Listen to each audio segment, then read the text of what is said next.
Prezada aluna, prezado aluno, nessa terceira e última parte sobre fadiga controlada por deformação, eu vou mostrar para vocês o efeito da concentração de tensões e, por fim, eu vou mostrar um exemplo de aplicação. Na verdade, nós temos um componente, e eu vou mostrar mais adiante, como eu falei, um exemplo, onde eu tenho as tensões nominais aplicadas, mas o que me interessa é aquele ponto crítico onde a trinca pode se iniciar. Me interessa a resposta do material naquele ponto.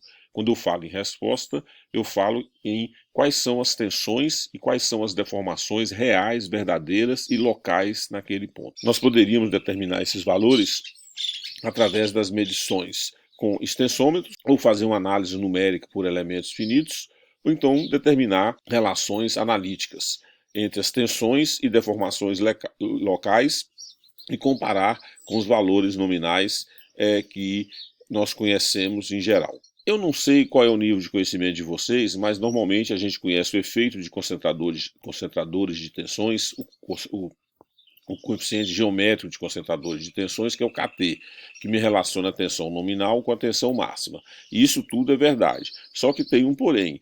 O valor do KT, do jeito que a gente conhece, ele só é válido se a tensão máxima atuante estiver no regime elástico, ou seja, for inferior ao limite de escoamento. Se isso não for verdade, a partir do momento em que a tensão máxima local ultrapassa o limite de escoamento do material, nós temos em pontos críticos, microscopicamente falando, deformações elastoplásticas. Assim, nós temos que definir dois novos conceitos de concentradores de tensões. O K-sigma, que é o concentrador de tensões da tensão, que é a tensão máxima local dividido pela tensão nominal.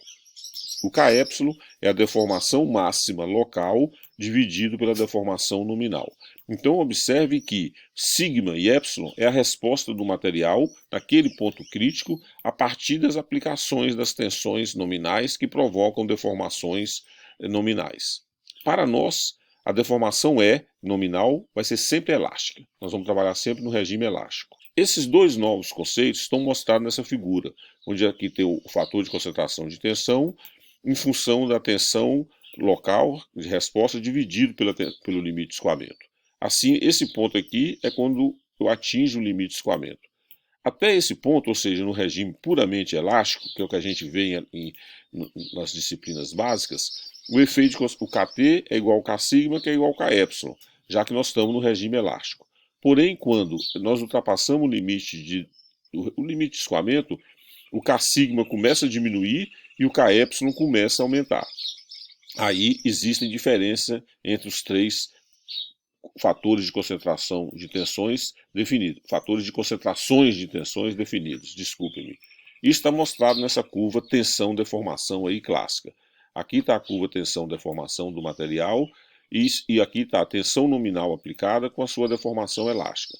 Nós vamos trabalhar sempre, como eu falei, no regime elástico.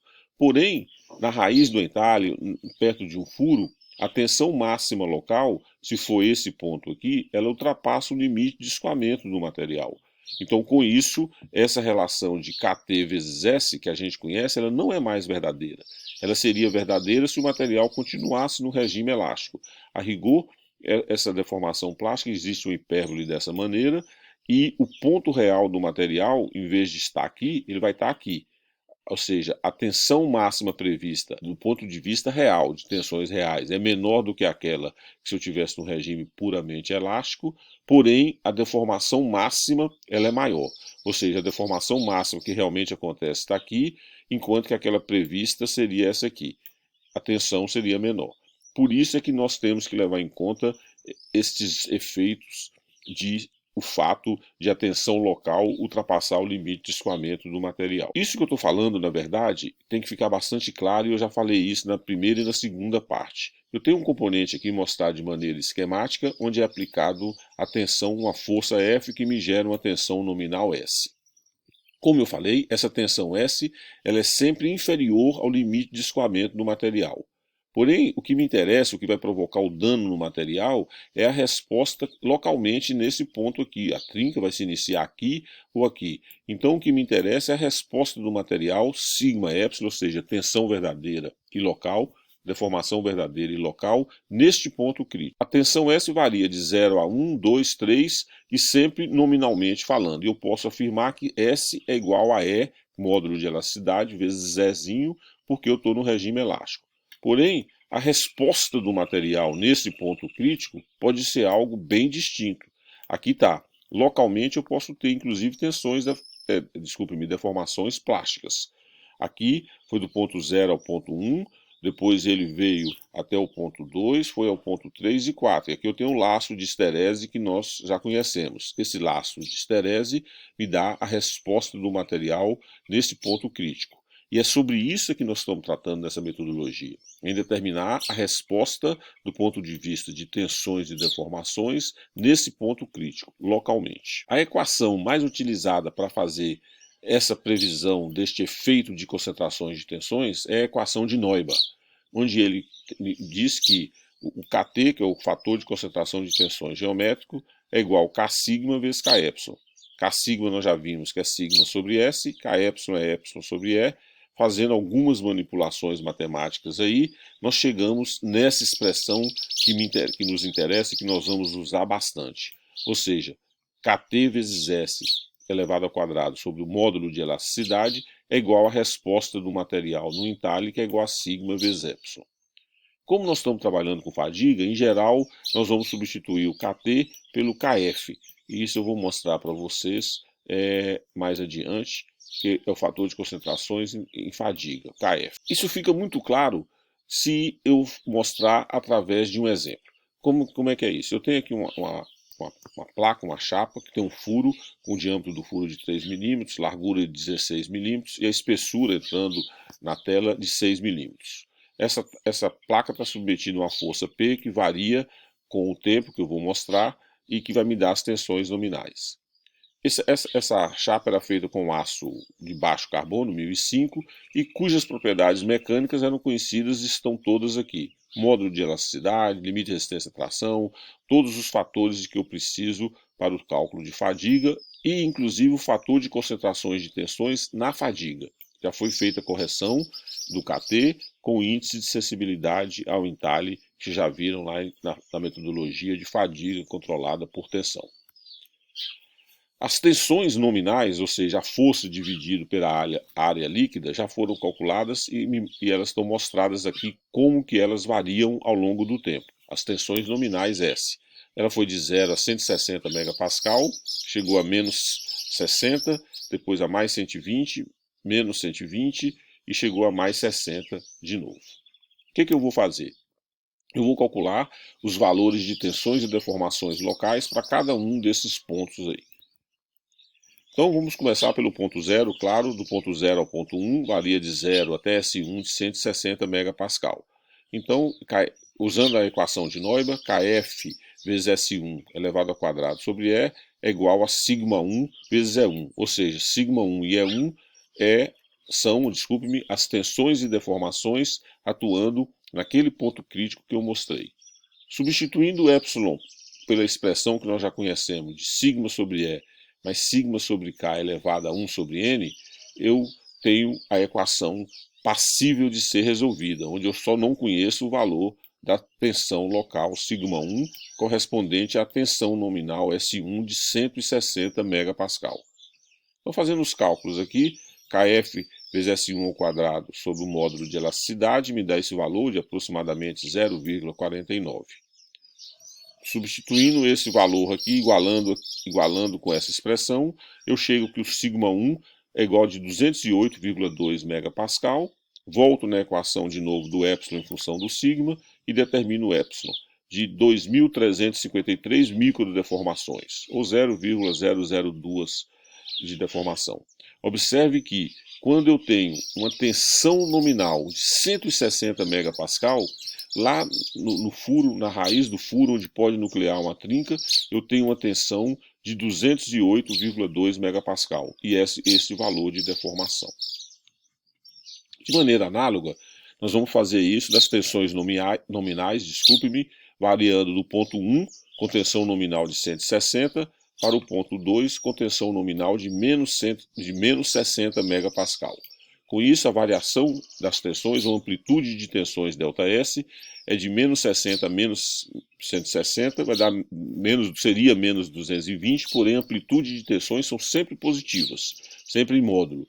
Então a amplitude de tensões é 220, sempre positivas. Eu vou usar a mesma expressão, só que em vez de sigma é delta sigma, em vez de epsilon é delta epsilon. Então, com isso, nós temos que Kf vezes delta S elevado ao quadrado sobre E, que é a equação de Neumann da mesma maneira, me dá esse valor aqui, ela vai ser igual a delta sigma vezes delta epsilon. Ou seja, essa expressão é igual a delta sigma vezes delta epsilon. Delta epsilon é igual a delta sigma sobre E mais 2 delta sigma sobre 2k' elevado a 1 sobre n'. Se eu multiplico o delta sigma aqui, eu tenho essa expressão. Substituindo os valores nessa expressão aqui, ou seja, igualando essa expressão ao valor de 0,92 que nós achamos, com isso a gente determina o valor do delta sigma, volto nessa expressão, coloco o valor de delta sigma aqui, todos os demais parâmetros são conhecidos, com isso eu determino os valores das delta epsilon, das variações de deformações locais. Então essas duas aqui é a resposta do local no componente para a variação de ΔS de 220 megapascal. Aqui olha que interessante, eu tenho que determinar os pontos máximos e mínimos, ou seja, sigma 2, delta sigma, que a gente conhece, era sigma 1 menos sigma 2. Com isso eu conheço, o sigma 2 vai ser igual ao sigma 1, que era de 208,2 calculado anteriormente, menos o valor do delta sigma, eu tenho o valor do sigma 2. A mesma coisa eu tenho o valor do epsilon 2, tá certo?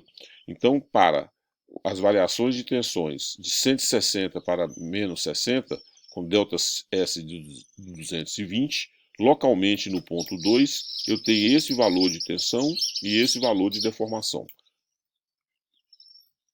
De maneira similar, nós fizemos as variações das tensões nominais de 2 para 3, quando a tensão variou de menos 60 para mais 120. De novo, a amplitude de tensões é de 180 e, fazendo os cálculos, chega-se na resposta do material de sigma 3 para 166,9 e o epsilon 3 de 1697 microdeformações.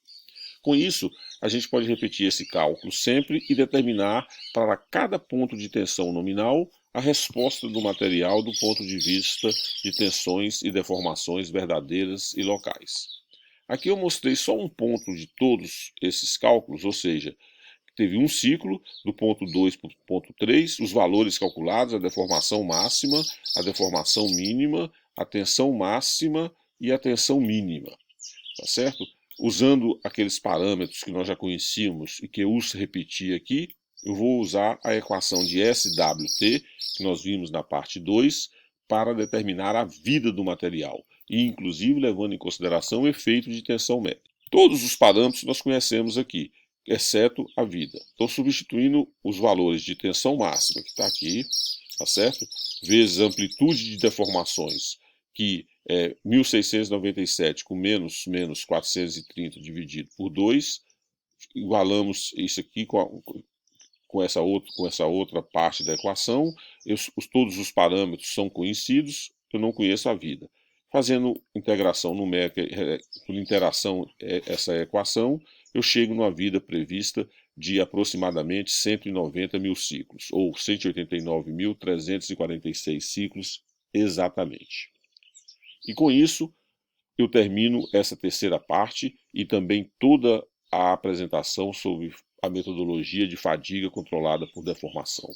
Eu espero que tenha ficado claro e que vocês tenham apreciado estas videoaulas. Muito obrigado pela atenção.